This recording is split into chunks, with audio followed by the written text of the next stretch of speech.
Back in the late 70s, when I began my teens, going to a concert was a big fucking deal. And man, for a kid who couldn't even drive yet, a kid whose reading was limited to comic books, the prospect of seeing Kiss was right up there with the Holy Grail, sex.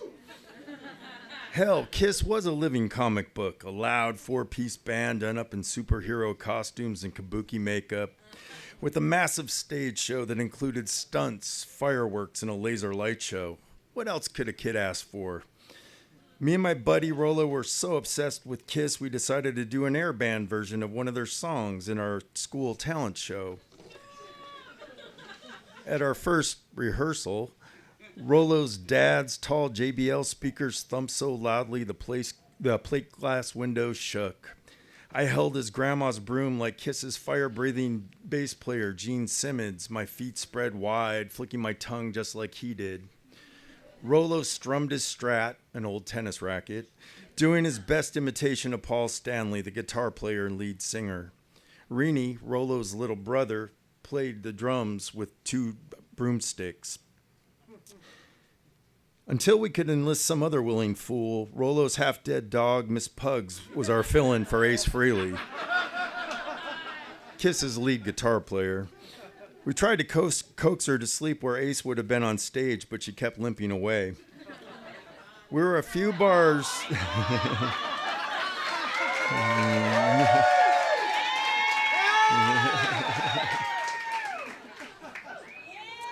We were a few bars into rock and roll all night when Rolo's grandma came in, took back her broom, and began smacking me across my back and head with it for knocking half the bristles out with my overzealous finger plucks. Rolo argued with her that we needed the broom to practice for the talent show, earning him the next volley of broom smacks. She called him El Stupido and thrashed him. Then she pointed to me and said something in Spanish that ended with Cabeza Grande, which I understood as big head. Jesus, even Grandma's giving me shit about my big head, I thought.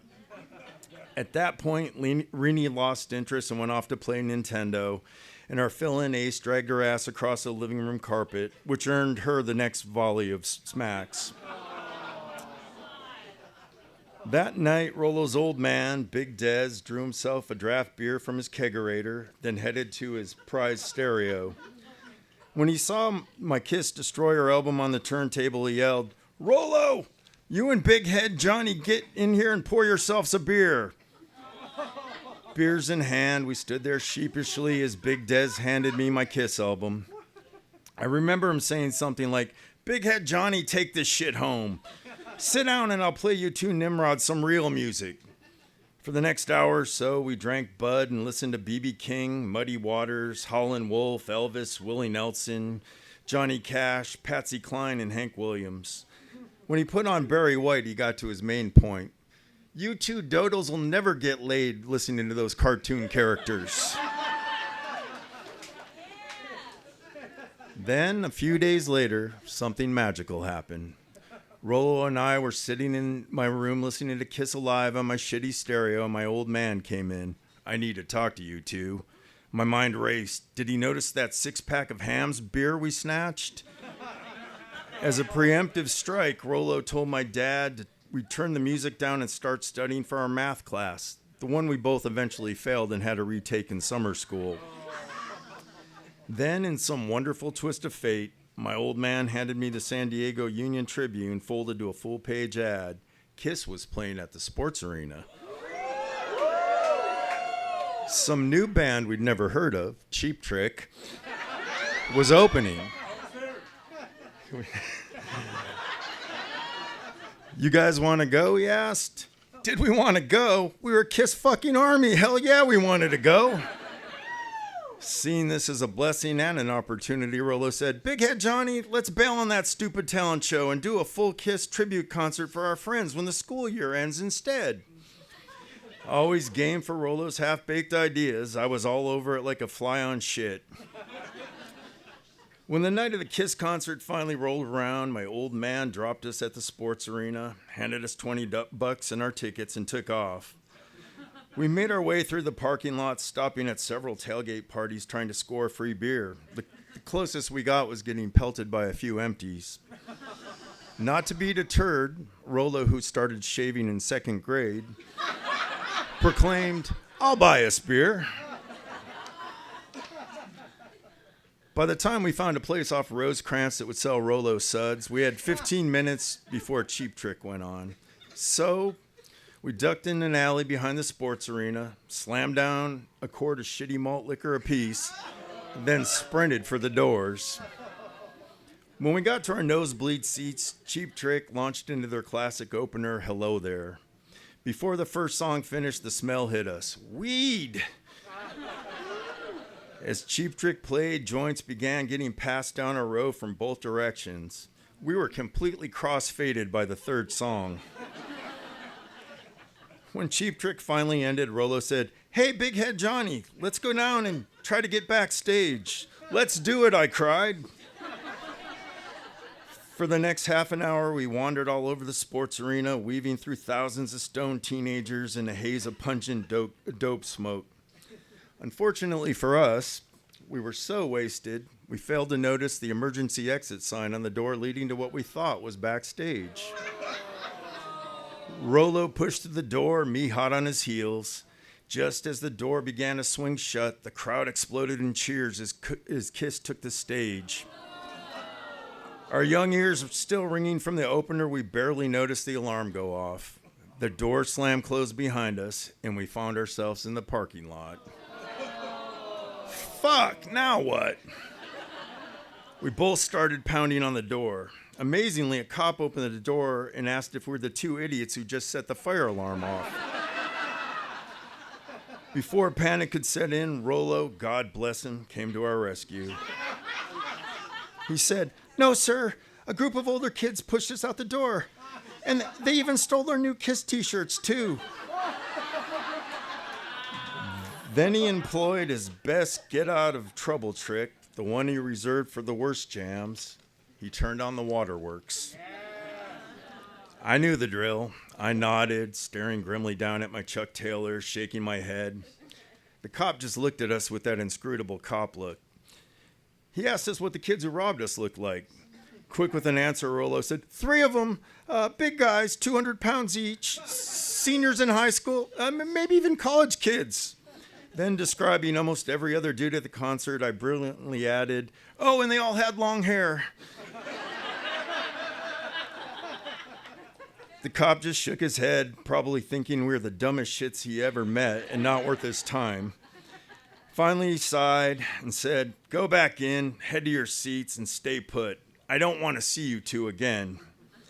By the time we made it back to our seats, we'd missed several songs. We did get to hear some of our favorites: Detroit Rock City, Rock and Roll All Night, and my favorite showstopper, God of Thunder. And we were godsmacked by the spectacle. It was everything we could hope for and more.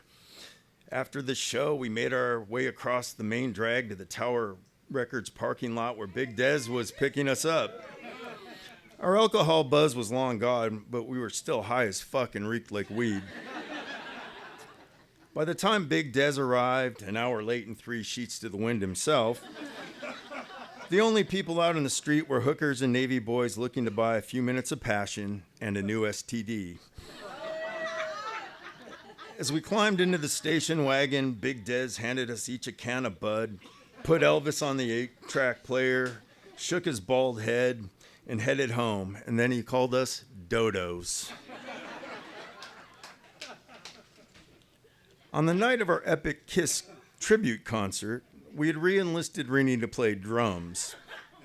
Having fired Miss Pugs, we offered free beer to a dumb kid from the neighborhood to be our ace. Our faces painted like the band, fake instruments in hand, we stood on the roof of Rollo's garage. Our sound man, Rollo's little sister, cranked up the cheap stereo in Rollo's garage, and we began our big show. The small crowd of soon-to-be 8th graders and a couple of the neighborhood kids watched patiently as we airplayed Detroit Rock City. Our peers were not impressed. As the first song ended, they hurled insults up at us. "This sucks! Where are the fireworks? Spit fire!" Knowing our big show was spiraling down the shitter, Rollo yelled for his sister to put God of Thunder on. We were going straight to the grand finale. Before the song was in the chorus, I took a mouthful of Bacardi 151 that Rolo had pilfered from Big Dez's stash, lit a Zippo, and sprayed the booze through the flame. Instead of a big flame, a drizzle of blue fire ran down my arm onto my hand, which caught ablaze for a few seconds. Always quick with his thinking, Rolo grabbed his grandma's broom and began swatting my burning hand until the flame fizzled out. This pyrotechnic flop spurred on our surly classmates. That sucked! Light big head Clapp on fire again! Boo! And then one of the little bastards hurled the ultimate insult. Kiss sucks worse than disco! Rolo and I exchanged look. We both knew we had to end big. Jump off the roof, he said. I nodded. On 3, we both jumped. I landed in some bushes. Rolo cleared them with a thud. We both laid there stunned. I had the worst of it until Ace decided to jump and landed on Rolo with the sickening whap. By the time we managed to pull ourselves up, our tiny crowd had migrated across the street to Laurie Smith's graduation party. Dejected, our egos were more bruised than our bodies. To drown our humiliation, we poured a couple beers from the kegerator and went inside. We found Big Dez in the front room listening to the Jay Giles band. He looked at us, held up his beer in a mocking salute, shook his head, and simply said, "Dodos."